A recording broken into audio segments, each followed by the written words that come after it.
और आज छत्तीसगढ़ के लिए बड़ा ही खुशी का विषय है और इस खुशी को आप लोगों के माध्यम से हम लोग पूरे प्रदेश के लोगों तक और विशेषकर जो पिछले 5 साल कांग्रेस पार्टी की सरकार में प्रधानमंत्री आवास से वंचित हो गए थे उन तक पहुंचाना चाहते हैं। और इसी निमित्त आज आप लोगों को यहाँ पर बुलाए हैं। सबको मालूम है कि पिछले 5 साल जब छत्तीसगढ़ में कांग्रेस पार्टी की सरकार थी, श्री भूपेश बघेल उसके मुखिया थे, तो प्रधानमंत्री आवास योजना जो गरीबों के लिए बहुत ही कल्याणकारी योजना है,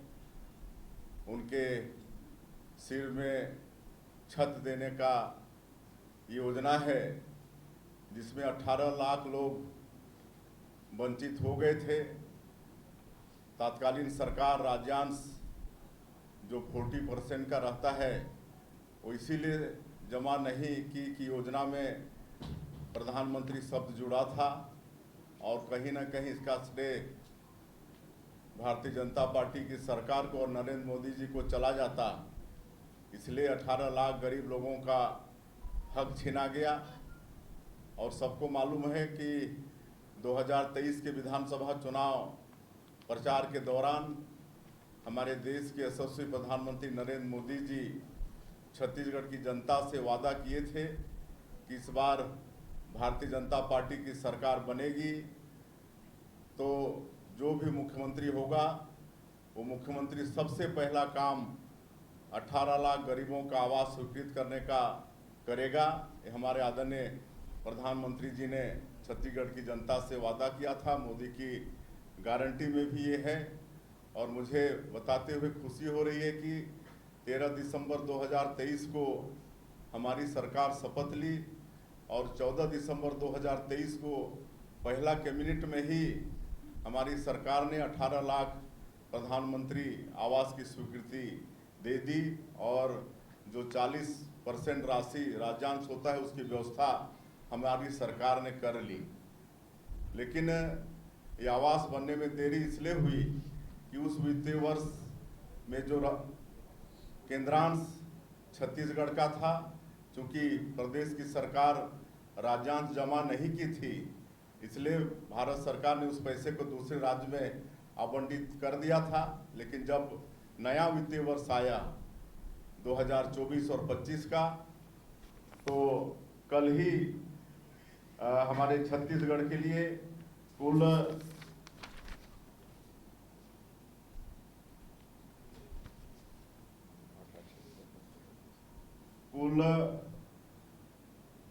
8,46,931 प्रधानमंत्री आवास की स्वीकृति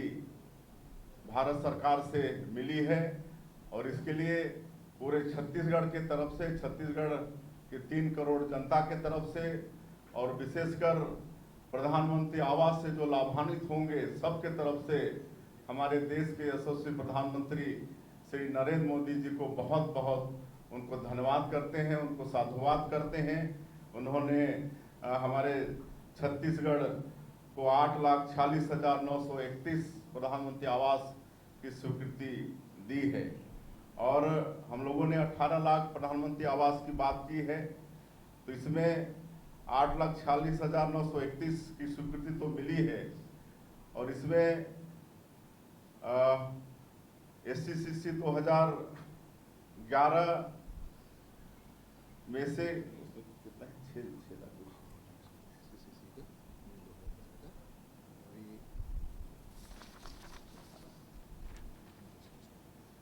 SCCC 2011 जिस सूची के लोग पिछले 5 साल में वंचित हो गए थे और सिर्फ छत्तीसगढ़ में ही वंचित हो गए थे, बाकी सभी प्रदेशों में SCCC 2011 के सूची वाले प्रधानमंत्री आवास से लाभान्वित हो गए थे। लेकिन यहाँ की सरकार की निष्क्रियता के कारण या मतलब नहीं करवाने के कारण वंचित हो गए थे। तो आज जो हम लोगों को 8,46,931 प्रधानमंत्री आवास की स्वीकृति मिली है, उसमें से 6,99,331 प्रधानमंत्री आवास ये 2000 SC 2011 वाली सूची में से हैं, और बाकी 1,47,600 यही ना? नहीं, हाँ, 1,47,600 ये जो आवास प्लस वाले हैं, आवास प्लस जिस प्रदेश ने SC 2011 की सूची वालों को प्रधानमंत्री आवास का निर्माण करवा दिया,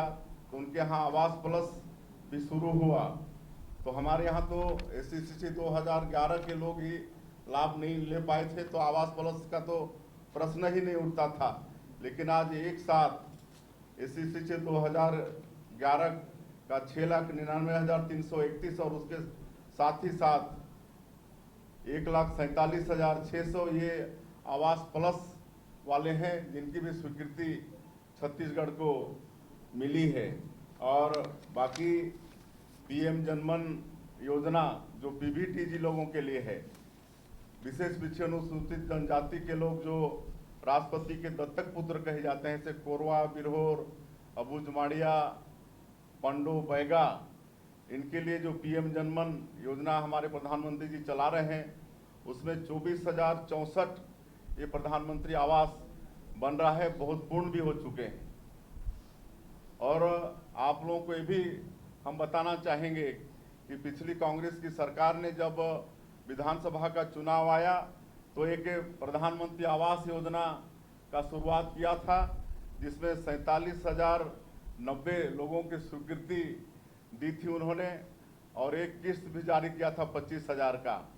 हम लोग कोई भेदभाव नहीं करते हुए उनको भी अपने आवास योजना में शामिल कर लिए हैं, और दूसरी किस्त जारी कर दिए हैं, और तीसरी किस्त भी उसमें जारी कर रहे हैं। तो ये उदारता हमारी छत्तीसगढ़ की सरकार ने इन 47,090 लोगों के ऊपर में भी किया है। और पिछले जनवरी से लेकर ये अगस्त तक ये 8 महीने में 1,99,000 प्रधानमंत्री आवास का निर्माण जो कई अधूरे थे उसको भी पूर्ण कराने का काम छत्तीसगढ़ की सरकार ने किया है। इस तरह से कुल मिला के हम लोग आने वाले समय में जो 18 लाख प्रधानमंत्री आवास की बात कही थी, वो 18 लाख आवास गरीबों को हमारी सरकार देने के लिए वचनबद्ध है।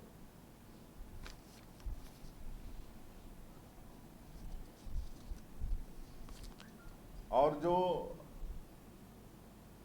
हमारे नियत नीलानार योजना के अंतर्गत जो जिले हैं, बस्तर, सुकमा, दंतेवाड़ा, बीजापुर, नारायणपुर और जो कांकेर का कुछ एरिया है, जो नक्सल प्रभावित क्षेत्र हैं, उनके लिए नियत नीलानार योजना अलग से शुरू किए हैं। आपका अच्छा गांव योजना शुरू किए हैं, और सरकार वहां पर सरकारी जो योजनाएं हैं उनको 100% पहुंचाने के लिए प्रयासरत है। बहुत विकास भी हुआ है, उसके लिए अलग से हम लोग दोनों हमारे डिप्टी CM के साथ जाकर माननीय श्री शिवराज सिंह चौहान जी जो पंचायत एवं ग्रामीण विकास मंत्री हैं भारत सरकार में,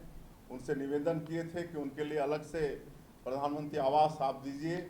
और अभी हमारे देश के यशस्वी गृह मंत्री जी अमित शाह जी आए थे, उनसे भी आग्रह किए थे, और सबने हम लोगों की मांग को उचित समझा है, और उन्होंने आश्वस्त किया है कि इनके लिए अलग से प्रधानमंत्री आवास मुहैया कराया जाएगा। तो इस तरह से हमको लगता है कि उसके लिए भी 10,000 से ऊपर प्रधानमंत्री आवास हमारे नियत नीलानार के जो मतलब जो पीड़ित हैं नक्सलवाद से, जो आत्मसमर्पण कर रहे हैं, ऐसे लोगों के लिए भी हम लोग प्रधानमंत्री आवास बनाने में मतलब सक्षम होंगे।